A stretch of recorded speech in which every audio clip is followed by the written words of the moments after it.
Hi, my name is Jay Sugarman, and I want to welcome you to Innovation Showcase. The main purpose of this ongoing series is to inform viewers about exciting innovations and creative individuals across the fields of business, science, technology, education, and the arts. Today we're fortunate to have as our guests Amber Roback and Michael Ngo from Lightning Launch. Based in Newburyport, Lightning Launch specializes in assisting inventors with the development, licensing, and distribution of their products. During the program, we're finding out why and how Lightning Launch came about, hear about the range of services it offers, and find out how those of you watching or someone you know might take advantage and benefit from their guidance and assistance. Let's start by meeting Amber and Michael, and then finding out about Lightning Launch. Welcome. Delighted you're both able to be here today. Thanks for having us. It's been really interesting doing some background reading about Lightning Launch, and look forward to hearing more shortly. But before we jump right to the company, I think it would be of interest to hear a little bit about your backgrounds and then figure out how the company came together. Amber? Yeah, so my background was really in television. I started as a TV producer in New York, and when I moved back to Massachusetts, I was freelancing in television and got involved in public relations and social media marketing and you know, really focused on the creative side of things. Nice, nice. Michael? So my background is mostly in finance with a strong preference to sales. And I met Amber after starting a private equity company in Boston. And Amber and I came together in a project to start a company in the toy space, which was my first venture into consumer goods. But we learned a lot in the process of doing that made us both think that there was an opportunity for us to help people who had ideas and sort of curate the process for them and help them do what we were able to do with our first company, SeatPats, to bring a consumer good to the market. Maybe before we move on to more about how the company developed, how about a quick word about SeatPats? Sure, absolutely. So SeatPats was Amber's idea. It's a kid's product that goes over the shoulder part of a seatbelt, and it's designed to solve the problem that when a child falls asleep in the back of a car, their head either dangles front over the seatbelt or into the side window of the car. Neither of those things obviously are too comfortable, especially if you're watching it happen in the rearview mirror. So SeatPats, Amber's idea, goes over the seatbelt, and the head of the seatpat serves as a pillow, so it protects the child's head from the side window of the car, and the body of the seatpat protects their neck from the seatbelt. And it does all that with the IP in SeatPats is it does all that without interfering with the operation of the seatbelt, which is obviously important. And I think an extra bonus is then having the character as like a stuffed animal or to be in different settings as well. Yeah, and we had, so it also has pockets, so there's little section to store your things if you're in the, you know, so it's exciting for kids. They take it in, pack it up, go on their next trip, and so they, you know, they like that aspect of it. And we started with about 8 generic characters, and then brought that down to about 5, and then launched our licensed characters, which was the 4 Ninja Turtles and the Minions. Nice. And still available for people to purchase. Absolutely. They are, yeah. Nice, nice. Well then, moving on to the company, I think what you mentioned is a roadblock that hits most inventors, quote, so to speak, is to come up with an idea, but then what do you do with it? And how did you, first of all, the idea of Lightning Launch, how did you develop that over the last few years? Yeah, well, when we did SeatPats, we found that there were a lot of people, when we got a patent and start really developing the idea, there were a lot of people that approached us trying to sell us some kind of service. Some of them were necessary, you know, many of them weren't. But there really wasn't anybody to guide us down the path, to tell us, you know, what to do and what to avoid. Nor was there anybody really vested in our success. So really all the people that we were interfacing with made out okay whether or not we did or not, right? So the idea with Lightning Launch was that we would focus on not products or inventor services, but we would really focus on execution. So while we, over time now, have evolved to provide a lot of different services for someone with an idea, our focus is really always on execution and getting the product to the marketplace in an efficient way, both from a cost perspective and a time perspective. Mm-hmm. Yeah. And in addition to yourselves, what other members are there of your development team and company? Well, we have staff, of course, and people that are running the, that are working with the clients on a daily basis. So they're very specialized in what they're doing, whether it's social media and digital marketing, licensing, the sales side of things. So they're really the day-to-day, in it, getting the client to the next level. Mm-hmm. Yeah, what we found is in the beginning, we were a really small company, and Amber and I were doing most of the work. But what we found is that to really be efficient and effective, you need specialists, especially today. The evolution of what's working and what isn't is at warp speed now, right? So if you're not in it every day, you're way behind the curve. So we have the advantage now of a staff of a lot of great people. I mean, we're nothing if not for them. Nice. And they're all now specialists and experts in various fields required to get a product into the marketplace and then make it perform when it gets there. So Amber and I at this point have kind of evolved to being more generalists and strategic parts of the business, and then we have just a blockbuster staff that gets it done every day. Nice, Yeah. nice. Yeah. Well, I know we mentioned in the introduction that one area that you offer services is with the development of products. What does that encompass? Yeah, so when we get a client that signs on, it just really depends on what step they're at. So some people have, maybe they want to move forward with a product, but they have just a rough prototype. So then we're working with them to get out, get something that's fully developed, manufacturing ready, and to get it on shelf. So it just depends on what part of the process they're at. Some people come in and they're, they have a good product, they have a website, maybe they're on Amazon or have a couple of retailers, but they've sort of plateaued. So we're working to get them to the, next level, essentially. And I know this image up here shows the range of services that might come under product development. Yeah, right, which is, we list prototyping, which is something that we don't actually do the prototypes, but we work with them to make sure that what they get is a quality product and that we can either be pitching to licensees or be, get that to a manufacturer and start getting samples made. I know the prototype stage and talking to a number of inventors over time is such a crucial one. And then I think it seems that some people hesitate to make a prototype until they think they have the perfect prototype. But Yeah. it seems like... Or some people don't even, they'll go out and get the IP and then prototype it or not have the prototype. So at that point, you don't even know if it functions. And you have you have IP around something that you don't even know if it works. So the Yeah. prototype is essential. With Seat Pets, which is a relatively simple product as products go, I think we probably had 10 Yeah. evolutions of the Yeah. prototype before we Right. settled on, aesthetically what we liked, and then we had to figure out what would work, because even with Seat Pets, you had to make sure that the seat pad wasn't going to displace the seat belt when a child fell asleep, and so sorting all those things out. But And then getting through the size of it, once we had that worked out, then how do we get it into a box? So our initial ones were much larger Sure. Yeah, because, yeah, yeah. and the box was much larger, so difficult to get on the shelves.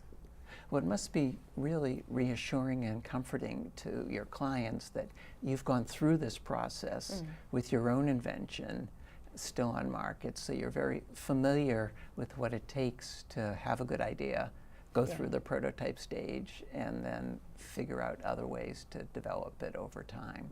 yeah, I think that's a huge point of differentiation, because if you haven't done it, and if you haven't really done it with your own money or taken the risk personally, it's hard to really appreciate what that feels like or what it means. And so having been through that, I think a lot of inventors, when Amber and I obviously talk to a lot of inventors now, but it resonates with them that we've been there and gotten through it. And can understand the passion behind it because they're so passionate. I mean, they've spent either it's months or years sometimes, you know, really working to and putting all of their money into it and extra time. So having somebody understand the, you know, the emotional ties to it is important to them.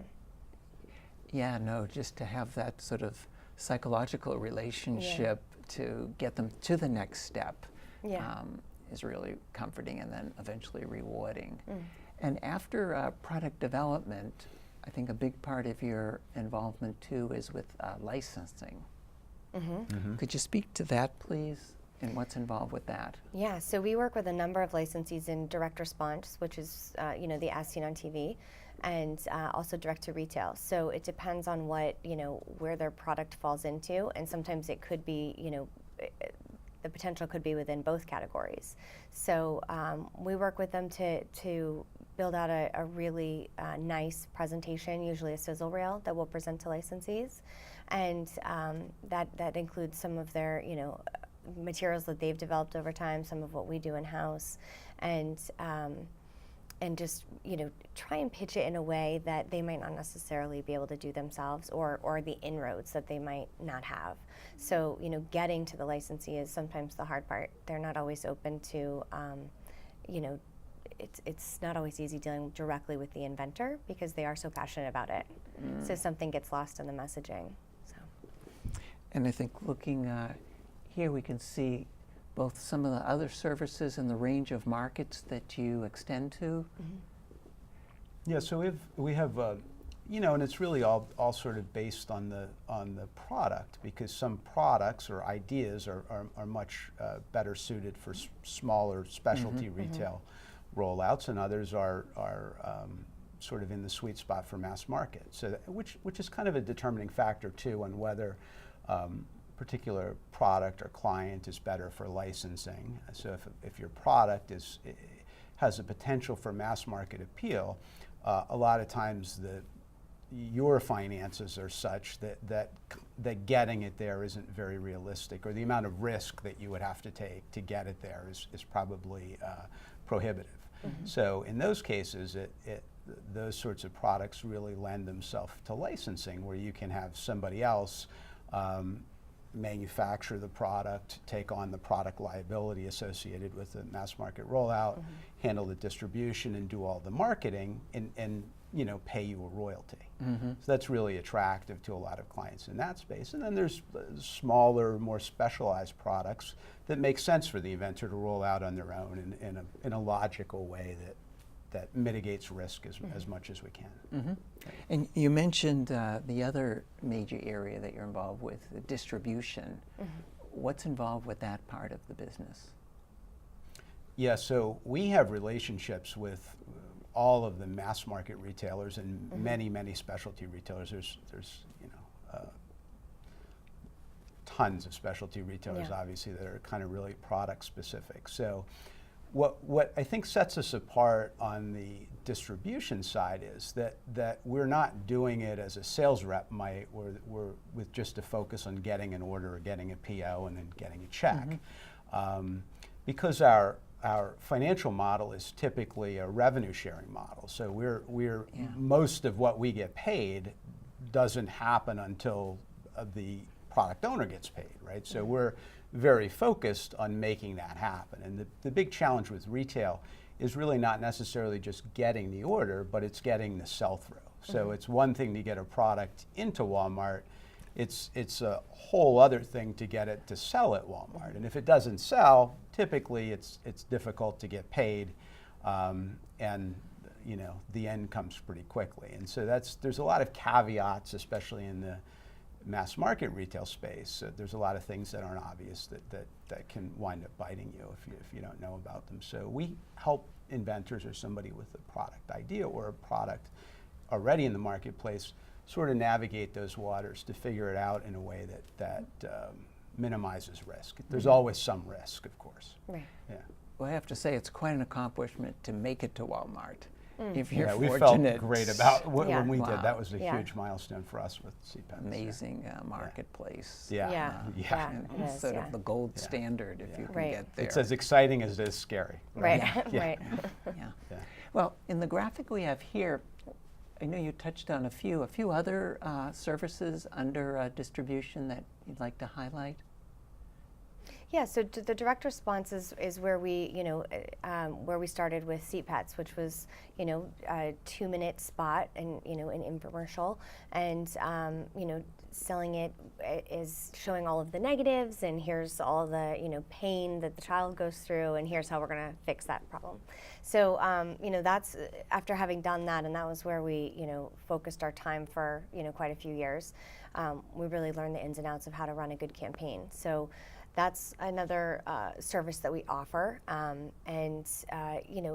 those ones are hard to pick because there's a lot of competition in the as seen on TV space, and you never know what's going to work. So there's a lot of risk up front, but it does pay off well if it works. Mm-hmm. Mm-hmm.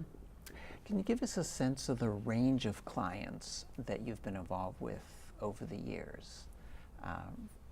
I know we have a number of interesting products here. Mm-hmm. Maybe we can start right here if you'd like to point out the products and maybe a little bit about the process and your involvement, perhaps at different stages with the different clients. Yeah, so I'd say these products that we brought today are probably at the higher end of the curve in development because all of these products are now available at retail. But we work with people every step of the way, from somebody that had an idea yesterday, found us online, and wants to know what to do next. So somebody that hasn't sorted out a prototype or a patent or any of those things, to much larger companies that are already in the marketplace and have fairly robust sales, but are just trying to figure out how to scale, how to get to that next level in a way that's affordable and again is respective of risk, right? Mm-hmm. So the products that we brought along today,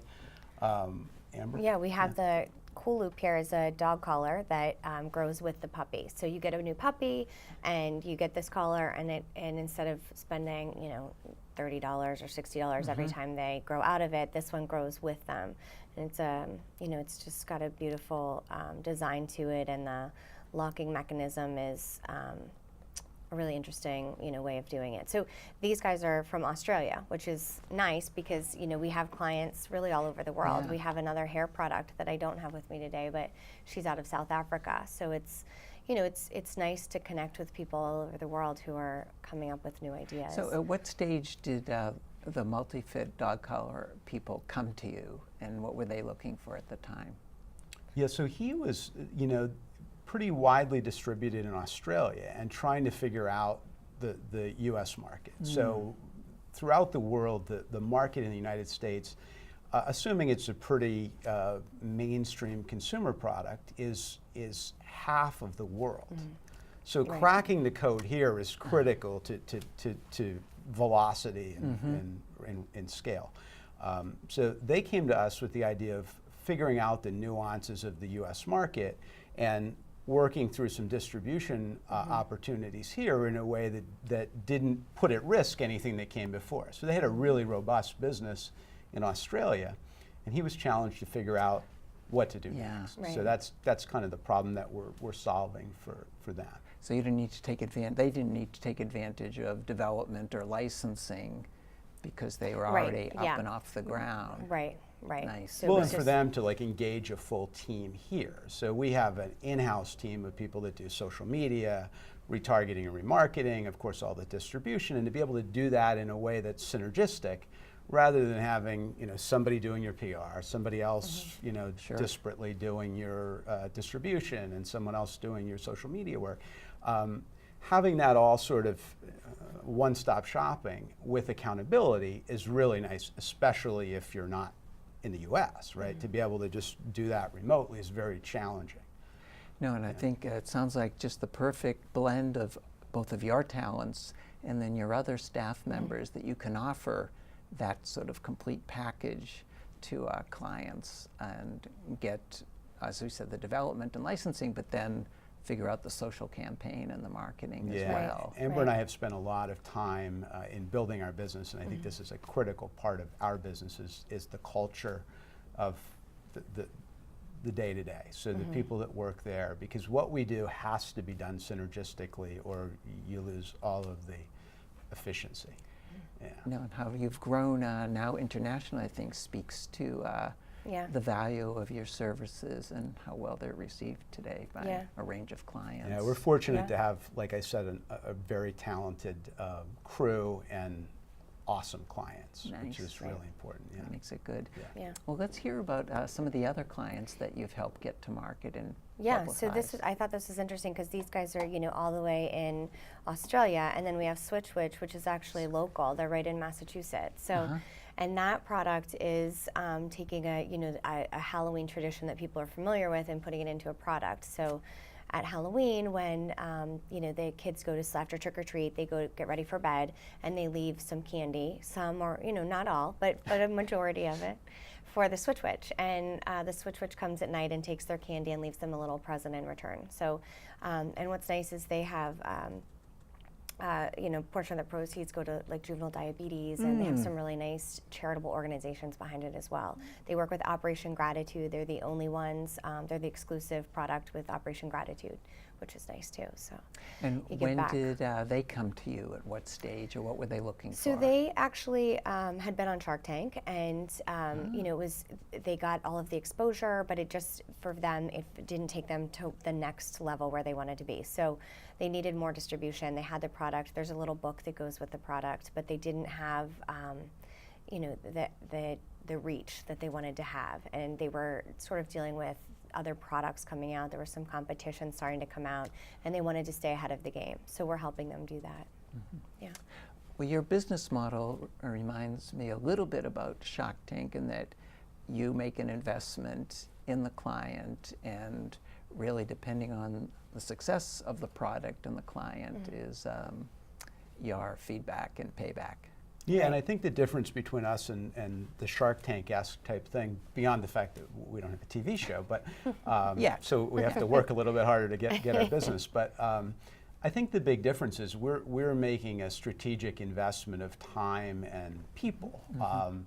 We're not just writing a check and hoping for the best, which I think is a key difference. And I think the other thing worth mentioning is when I look at the table here and the products there, what sits behind the commonality, in all of them, irrespective of the geography, is the passion of the people for the idea, right? And that's just such a critical first step. Like if you really, really believe in the product and you've developed it in a way that you would want to own it. For instance, the Voyager hairbrush there, the lady that created that product is out in San Francisco, and she's owned a hair salon for 20 years. And so that product didn't come as a result of her, wanting to get rich quick. It came from her seeing a problem over and over again, where she has clients that say, like, I look great when I leave the salon, but then I got to figure out how to do it at home, and that's where it all falls off. So she sold that. She figured out a way to solve that problem, and she did it over a long period of time and designed a product that she feels great about. So every part of that is what she thinks is important, and as a result, when someone buys that, what the feeling they get is going to be very different than they might get if they buy just some product created blindly in China or something like that, right? Yeah. It's really nice. It's nice to work with people that are passionate about their products and their success.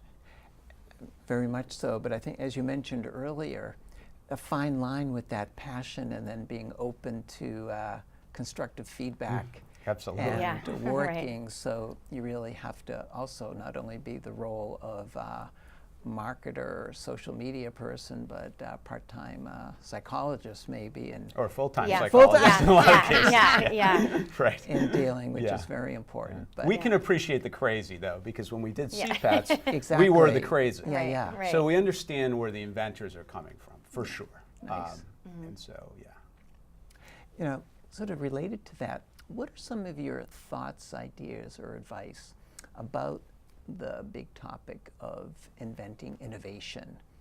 What advice do you maybe give clients, or in general, if people are pondering that they have an initial idea, what are some tips that you think might be worth considering? And I think the first thing always is the commitment. That people, that you have to be prepared to be committed to it. It's going to be, you're going to be working a full-time job and then doing this on the side, at least to get started. You have to be ready to put some money into it, to listen to the advice of others. So it's just really being committed to the process, I think, is really important. Yeah, and I guess for me it would be that, it all has to start with a great idea. That's the given. But the execution is what determines whether or not it will succeed. So there's a ton of people with great ideas. There's far fewer people with great ideas who make a lot of money selling the idea, right? So what comes in between is the hard part. Yeah. And so I would say, definitely starting with a great idea and spending some time developing your idea, but not getting so mired in that you lose sight of the fact that you have to pull the trigger, that you have to execute, and that's a critical thing. I'd say a lot of inventors that I talk to probably spend a little bit too much time worrying about intellectual property or patent protection and all those other things, and too little time thinking about how they're going to actually market the product or get to the next steps. And so I would say to shift that focus a little bit is probably really valuable for most people.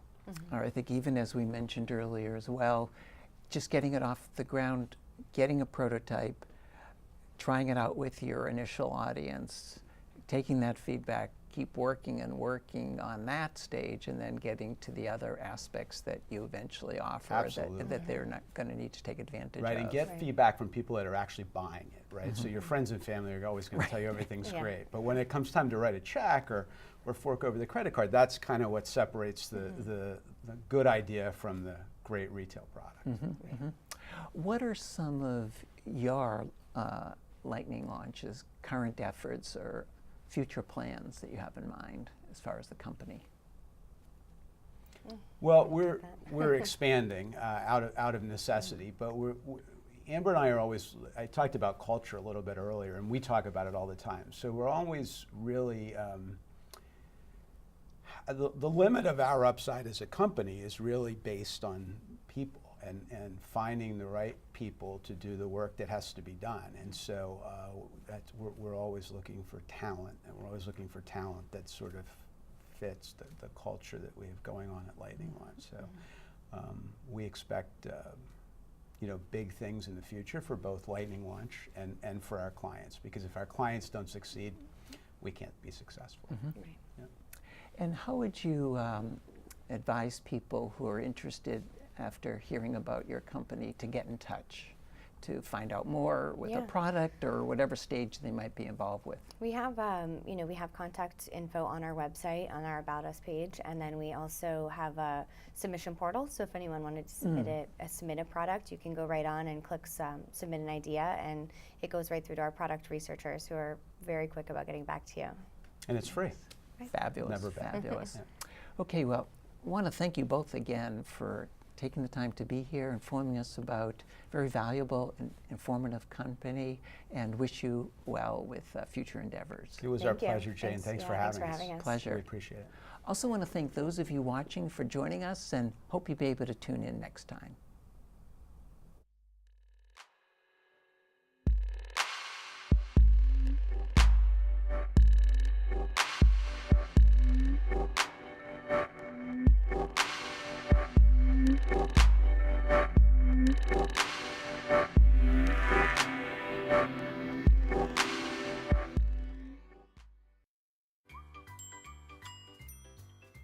Fancy pants peanut butter?